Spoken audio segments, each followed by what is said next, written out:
KPK menjelaskan mantan Menteri Pertanian Syahrul Yassin Limpo diduga menggunakan uang korupsi hasil memeras bawahannya di lingkungan Kementerian Pertanian untuk membayar cicilan pembelian mobil mewah Alphard dan kartu kreditnya.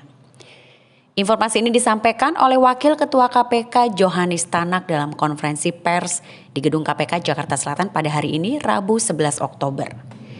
SYL resmi diumumkan sebagai tersangka pemerasan dan gratifikasi di Kementerian Pertanian atau Kementan. Sementara itu dalam penjelasannya, Johanis juga mengatakan pada masa kepemimpinan SYL sebagai Mentan, ia mengangkat KS selaku Sekretaris Jenderal Kementerian Pertanian dan MH sebagai Direktur Alat dan Mesin pada Direktorat Jenderal Prasarana dan Sarana Pertanian. SYL kemudian membuat kebijakan terkait dengan adanya pungutan maupun setoran, diantaranya yang berasal dari ASN internal.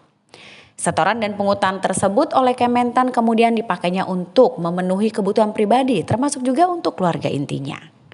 Dengan cara SYL menginstruksikan dan menugaskan KS dan MH melakukan penarikan sejumlah uang dari unit eselon 1 dan eselon 2 dalam bentuk penyerahan tunai, transfer rekening antar bank, hingga pemberian dalam bentuk barang dan jasa. SYL menerima uang setoran tersebut melalui KS dan MH sebagai representasi sekaligus orang kepercayaannya secara rutin tiap bulan menggunakan pecahan mata uang asing.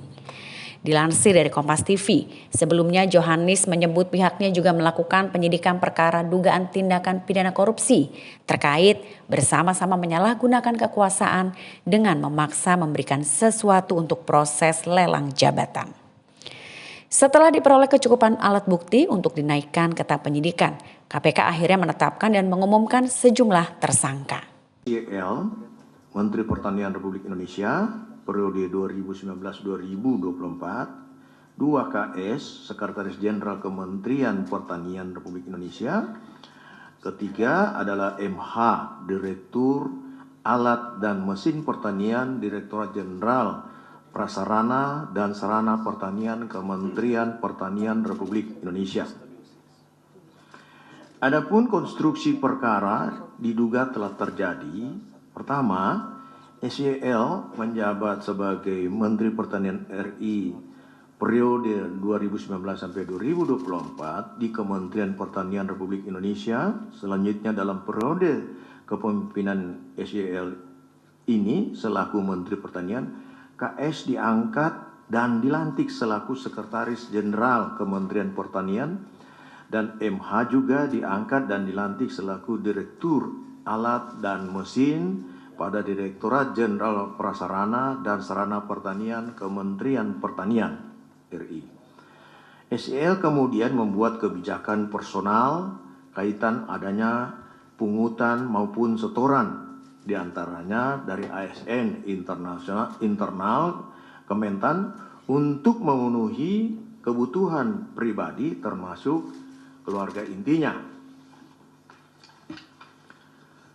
SYL menginstruksikan dengan menugaskan KS dan MH melakukan penarikan sejumlah uang dari unit eselon 1 dan eselon 2 dalam bentuk penyerahan tunai, transfer rekening bank, hingga pemberian dalam bentuk barang maupun jasa. Sumber uang yang digunakan diantaranya berasal dari realisasi anggaran Kementerian Pertanian yang sudah di markup, termasuk permintaan uang pada para vendor yang mendapatkan proyek di Kementerian Pertanian. Atas arahan SYL, KS dan MH memerintahkan bawahannya untuk mengumpulkan sejumlah uang di lingkup eselon 1, para direktur jenderal, kepala badan hingga sekretaris masing-masing eselon 1 dengan besaran nilai yang telah ditentukan SYL dengan kisaran besaran mulai USD 4.000 sampai dengan USD 10.000. Penerimaan uang melalui KS dan MH sebagai representasi sekaligus orang kepercayaan dari SYL dilakukan secara rutin tiap bulan dengan menggunakan pecahan mata uang asing. Penggunaan uang oleh SYL yang juga diketahui KS dan MH, antara lain untuk pembayaran cicilan kartu kredit dan cicilan pembelian mobil Alphard milik SEL. Sejauh ini, uang yang dinikmati SEL bersama-sama dengan KS dan MH sejumlah 13,9 miliar rupiah, dan penelusuran lebih mendalam masih terus dilakukan oleh tim penyidik. Untuk kebutuhan proses penyidikan, tim penyidik menahan tersangka KS untuk 20 hari pertama terhitung 11 Oktober 2023 sampai dengan 30 Oktober 2023 di rutan KPK. Sedangkan tersangka SEL dan tersangka MH hari ini mengkonfirmasi tidak bisa hadir. Untuk itu kami ingatkan kooperatif dan segera hadir memenuhi panggilan tim penyidik KPK.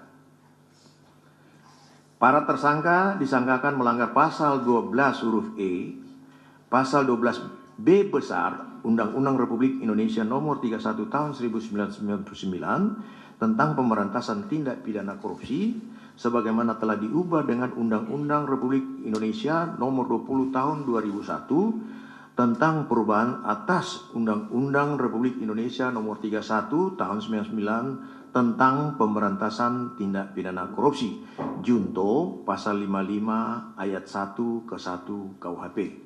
Demikian yang dapat saya sampaikan. Mungkin ada penambahan dari Pak? Cukup? Saya kembalikan kepada Humas. Baik, terima kasih Pak.